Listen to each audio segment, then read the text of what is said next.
à tous pour une nouvelle vidéo à Schön. Aujourd'hui, je vous garantis, c'est un sacré bateau, c'est un sacré truc, et je vous garantis, c'est une énorme dinguerie. Ça pèse un âne mort, c'est très lourd, je vérifie bien si ça tourne, oui, parce que cette vidéo, je la retourne une deuxième fois, hein, bien sûr, la caméra, elle commence à laguer, ça commence à être un peu chiant. Mais on va pouvoir refaire, cette fois-ci, la vidéo sur la Torne, justement. Un immense bateau, c'est un paquebot, c'est un Titanic, il est très lourd. Et c'est le petit modèle, hein. C'est vraiment une dinguerie. Mais je vous garantis, j'ai hâte de vous l'ouvrir. Bon, j'ai déjà fait le tournage, sauf qu'elle n'a pas été enregistrée, donc je suis obligé de recommencer la vidéo, donc je sais ce qu'il y a dedans, hein. C'est comme ça. Mais par contre, je vous garantis, c'est un immense bateau. C'est une dinguerie. Ça doit faire au moins 15 à 20 kilos le bousin. Et c'est le petit modèle, bien sûr, hein. Là, la petite Torne là, des familles en LED. C'est impressionnant de se dire quand même que c'est un luminaire qui est en LED, mais qui pèse un âne mort, alors qu'il n'y a pas de ballast ferro ni rien dedans. C'est vraiment que l'armature qui est aussi lourde. C'est vraiment impressionnant pour un luminaire des années 2010 à peu près. C'est impressionnant quand même de se dire que c'est un modèle qui est rarement vendu. J'en ai quasiment pas vu. Pour une bonne raison, c'est que déjà c'est très lourd. Je ne sais pas le prix du luminaire, mais ça devait coûter aussi assez cher parce que point de vue qualitatif, c'est une dinguerie. Hein, vous allez voir, il y a des trucs dedans et tout ça, c'est une dinguerie. Mais j'ai hâte de vous montrer. Alors, c'est des luminaires bien sûr de forte puissance. On pouvait monter à plus de 200 watts la LED, donc le luminaire LED. C'est quand même intéressant. Donc on va découvrir ça ensemble et on va faire un petit peu le point, le topo, tout ça. Ça sera intéressant. Yes. Donc là, nous avons les fameuses, voilà, les fameuses dalles LED.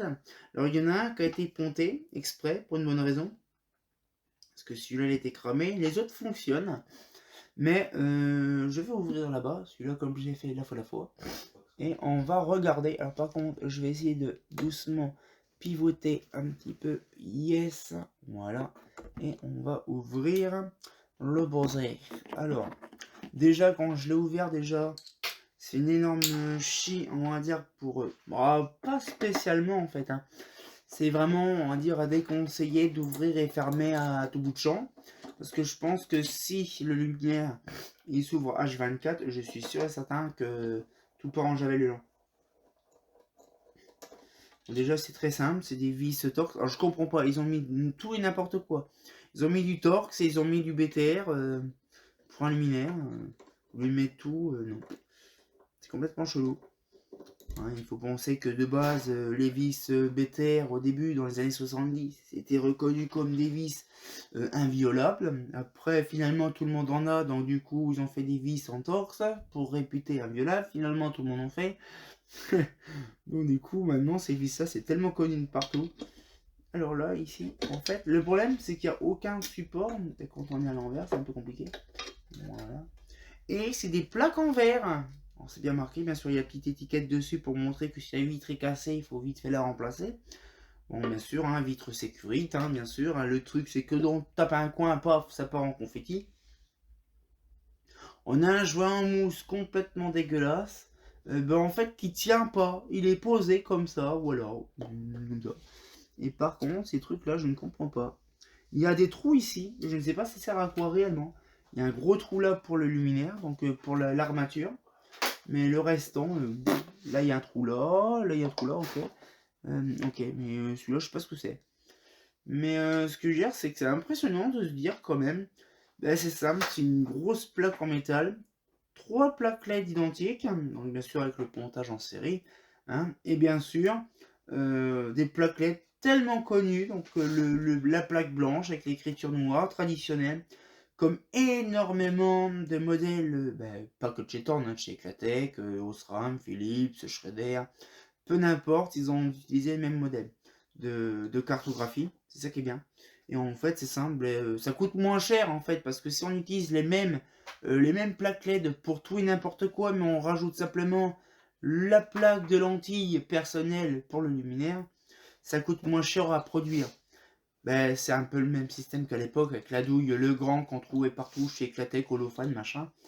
C'était des pièces d'une marque bien spécifique et tout le monde se faisait plaisir parce que ça coûtait pas trop cher. Sauf que eux, bon, en fait, ils ont mis ça. Mais franchement, c'est vraiment bien. Donc là, du coup, on a des LED bien blanches. Alors, je ne sais pas réellement, mais bon, c'est quand même bizarre. Il y a des trucs là ici, je sais pas ce que c'est, des grosses plaques. Alors, bien sûr, ça doit s'ouvrir au sol de l'intérieur, mais je n'ai pas envie de démonter tout le système intérieur parce que ça va être encore un énorme bazar là-dedans. Surtout, je connais très bien des modèles. Mais par contre, c'est ça qui est bien chez eux. C'est que le luminaire, et on le voit, et là, ça c'est bien, c'est qu'il est 100% démontable. C'est quand même assez intéressant de se dire. Lumière 100% démontable, ça peut être intéressant pour des bons sujets, notamment quand il y a une LED qui est cramée. Ça peut être intéressant parce que si la plaque LED est cramée, on peut, on va dire, comment remplacer la plaque LED comme là c'était fait, ça a été retiré, ça a été chanté, on peut le remplacer, ou on peut carrément chanter, ça fonctionne, c'est ça qui est bien, comme c'est de l'alimentation série, bon en fait on peut chanter une seule pastille et ça fonctionnera toujours. Parce qu'il faut penser quand même que bon, le driver il a une puissance nominale et après ça se régule au suivant de ce qu'il y a comme de lentilles LED, de panneaux LED. Donc là par exemple de base il y en a 6, il y en a un qui est retiré, il y en a 5, mais il va quand même fonctionner. Il va réguler lui-même et automatiquement la tension de livraison aux lentilles pour pas tout cramer. J'ai remarqué ça le dernier coup, parce que le dernier coup il y avait un ballast 110 watts dans un luminaire LED, et finalement il n'y avait que 70 ou 80 watts dedans, donc on sait très bien qu'ils ne vont pas impulser directement 110 watts de puissance dans les LED, c'est simplement autorégulé, et ça c'est génial ce truc là, mais franchement c'est un bon sujet là-dedans. Là-dedans c'est pareil, c'est un énorme bousin, c'est rien que déjà ça, déjà on va retourner, bien sûr c'est ça qui est chiant, parce que le problème c'est que je n'ai pas, on va dire, de trépied. Et donc du coup, comme c'est un énorme luminaire, c'est un peu complexe. Donc là, je vais prendre ça. Et je vais prendre le truc BTR. Voilà. Donc, il me faut... Donc là, franchement, ça va. Alors du coup, moi, je croyais qu'il y avait certains qui n'étaient pas tenus avec des trucs, des clips. Mais si, il y a des clips, mais c'est en plastique. Hein, donc des trucs Yoshi. Les trucs qui sont cassés. Et finalement, on se retrouve, comme il est installé, à ouvrir le machin parce qu'il y a un petit défaut. Mais c'est impressionnant parce que tout se défait, mais vraiment bien. C'est vraiment une dinguerie. Ça, j'adore. C'est vraiment des bons trucs. Donc là, on fait ça. Là, là. Et là, on a le fameux, je crois que c'est une plaque qui se met comme ça. Yes. Voilà. Donc là, nous avons le driver. Ah, tu veux le tourner? Vas-y, tiens, tu me le repasseras après. Donc là, nous avons le driver. Et là, c'est spécial, c'est un driver qui est de chez Tridonic. Alors, je ne sais pas vraiment la durabilité de chez Tridonic, parce que moi, je connais plus Mazda, ou Philips, ou généralement Osram. On sait très bien que les drivers Philips, c'est de l'énorme shit, de l'énorme merde. Et tout ça, ça crame à chaque fois. Donc, du coup, généralement, c'est les Osram que je connais le plus. Mais par contre, Tridonic, j'ai pas vraiment de connaissances sur cela. Le Torn, là. Alors là, c'est le Tornesti LED. Donc, elle date. Donc, c'est un IP66. Bon, étonnant, hein, c'est de la LED. Hein. IP66. Alors, LED. Donc là, c'est 72 fois 500 mAh. Donc, 72. Qu'est-ce qu'ils veulent dire par 72? 6 x 6. 6, 6, 6, 12. 12 et 12, 24. 48. Ah oui, d'accord. Donc c'est 72 LED. Donc oui, d'accord, il y a 72 LED, 500 mAh. Il n'y a réellement pas, on va dire, de puissance, on va dire, en watts. Mais c'est vraiment que le milliampère. Donc c'est-à-dire qu'il faut, bon, bien sûr, hein, je vous invite à faire les calculs, comme ça vous saurez, hein, directement à donner le truc. Donc c'est 60 fois 500 mAh. Il n'y a pas 6740, ok. Donc je pense que 72L 50, alors je pense que 50 c'est la taille du luminaire parce qu'il y a plusieurs tailles différentes. La tête là c'est la même sauf que c'est l'emmanchement qui est là qui est différent. Mais apparemment, je ne sais pas, mais c'est 740 et Made in France. C'est bien fabriqué en France. Où ça? Aux Andelys, hein. C'est fabriqué chez Eurofan. Là, et également, donc ils me disent apparemment ça date de 2015. Voilà. Donc il date de 2015 le luminaire. Et franchement, il est en bon état pour son âge. Maman, regardez les engins. Ah, je te remercie. Là, je vais mettre ça là, là et là. En fait, c'est des énormes orgies. Ils ont mis des boulons de facilement de 21 en stop pour tenir la bride. Tellement que ça doit être un énorme bousin. Le poids du truc. Il y a une petite tégénaire qui est complètement desséchée là-dedans. C'est pas un exosquelette, c'est vraiment la tégénaire. Donc là, c'est sûr qu'il n'y a plus de tégénaire. Oups là! Ah oui, c'est ce que je vous dis, oui. Alors là, il y en a un clips. Là, il y a un clips, mais l'autre, il n'y en avait pas. Donc, je disais, donc sinon, tout est démontable. Ça, c'est bien. On a vraiment les machins qui se dévissent. Ça se dévisse de partout. Ça, c'est bien.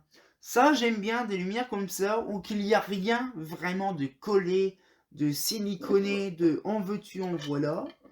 Ça, vraiment, c'est ça qui est bien. C'est ce qui permet, en gros, d'avoir une lumière fonctionnelle. Et ce qui est bien dommage, c'est ça qui est bien dommage par contre, c'est qu'en fait, tous les luminaires ne sont pas comme ça malheureusement. C'est qu'en fait, il y a toujours des marques, où il n'y a pas justement ce système-là, de système où on peut ouvrir tout et n'importe quoi, n'importe quand, n'importe comment. C'est ça qui est bien. Parce que le problème, c'est que maintenant, c'est vraiment l'éclairage LED. C'est dès qu'il y a un truc de cramé, on ne peut pas. C'est étanche. Notamment, qu'est-ce que je pourrais vous dire?